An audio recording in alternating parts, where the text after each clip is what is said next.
अस्सलाम वालेकुम बच्चों, क्या हाल चाल है आप सबके। उम्मीद है खैरियत से होंगे। आज हम स्टार्ट कर रहे हैं टॉपिक अनसर्टेनिटी इन मेजरमेंट। मेजरमेंट में अनसर्टेनिटी आ जाए तो इसका मतलब क्या होता है। अनसर्टेनिटी का मतलब है गैर यकीनी या गैर यकीनियत। जब भी कोई फ़िज़िकल क्वांटिटी मेजर की जाती है तो उसमें कोई ना कोई भी यकीनी गैर यकीनी रहती है उसके इंस्ट्रूमेंट की वजह से। क्या मतलब है इस बात का।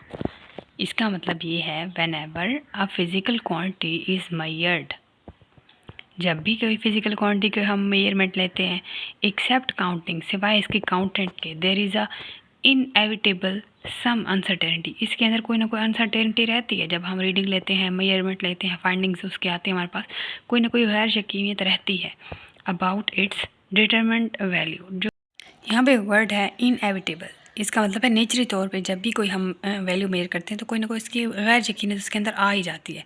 Due to about its determined value, उसके वैल्यू के अंदर अनसर्टेनिटी आ जाती है, गैर यकीनियत आ जाती है। क्यों, वजह क्या है, ड्यू टू सम इंस्ट्रूमेंट, यानी इंस्ट्रूमेंट की वजह से हम फिजिकल क्वांटिटी जब भी मेजर करते हैं तो उसकी वजह से कोई ना कोई हमें नेचुरली तौर पे, इनएविटेबल का मतलब है नेचुरली तौर पे कोई ना कोई हमें गैर यकीनियत आ ही जाती है उसकी वैल्यू में। मतलब जब भी फिजिकल क्वांटिटी मेजर की जाती है सिवाय काउंटिंग के, उसकी काउंटिंग के बाकी जो हमारे पास वैल्यू आती है उसमें कोई ना कोई नेचुरली तौर पे अनसर्टेनिटी गैर यकीनियत होती है। और वजह पीछे क्या है, due to some instrument. Due to some instrument मतलब इसके इंस्ट्रूमेंट की वजह से कोई ना कोई गैर यकीनियत हमें आती है। इसकी अनसर्टेनिटी कैसे ख़त्म करेंगे, ये जो अनसर्टेनिटी है इसको रिड्यूस कैसे करेंगे। जैसे पीछे हमने पढ़ा था कि हम मेन वैल्यू से एवरेज वैल्यू निकालेंगे, कंपैरिजन करेंगे। तो सेम ऐसे ही है मीटर रूल की। जब हमें रीडिंग का पता है कि वो लीस्ट काउंट उसका 1 मिलीमीटर था यानी 0.1, तो किसी बच्चे की 1.2 आ रही है, किसी बच्चे की 1.3 आ रही है, तो हमें एग्जैक्ट आइडिया नहीं है, यानी इसके अंदर वो है, मिस्टेक है, एरर है, इसके अंदर अनसर्टेनिटी है। हमने स्टॉप वॉच के ऊपर जब टाइम मेजर करता था तो ऑसिलेशंस देखी थी, पेंडुलम की ऑसिलेशंस, वाइब्रेशंस हमने चेक करनी थी कि 1 सेकंड के अंदर वाइब्रेशंस कितनी होती हैं पेंडुलम की। तो 15 सेकंड के अंदर उसकी ऑसिलेशंस थी 30।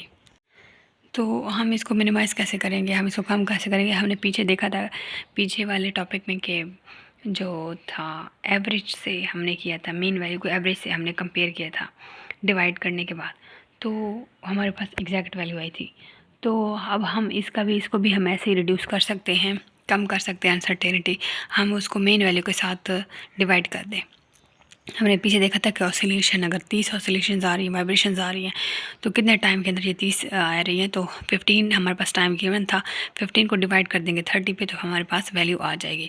यानी हमने मेन वैल्यू से उसको कंपैरिजन करेंगे तो हमारे पास जो है एग्जैक्ट वैल्यू भी आ जाएगी और हमारी अनसर्टेनिटी भी इस तरह कम हो जाएगी। ठीक है, कोई बात समझना है ज़रूर पूछेगा। मिलते हैं नेक्स्ट लेक्चर में, अपना ख्याल रखिएगा। और बहुत सारे आप वीडियो को लाइक कर दो, कमेंट कर दो, लाइक कर दो, कमेंट कर दो, शेयर कर दो। कोई बात समझ रहा है ज़रूर पूछिएगा। मिलते हैं नेक्स्ट लेक्चर में, अपना बहुत सारा ख्याल रखिएगा। Thank you so much. अल्लाह हाफ़िज़।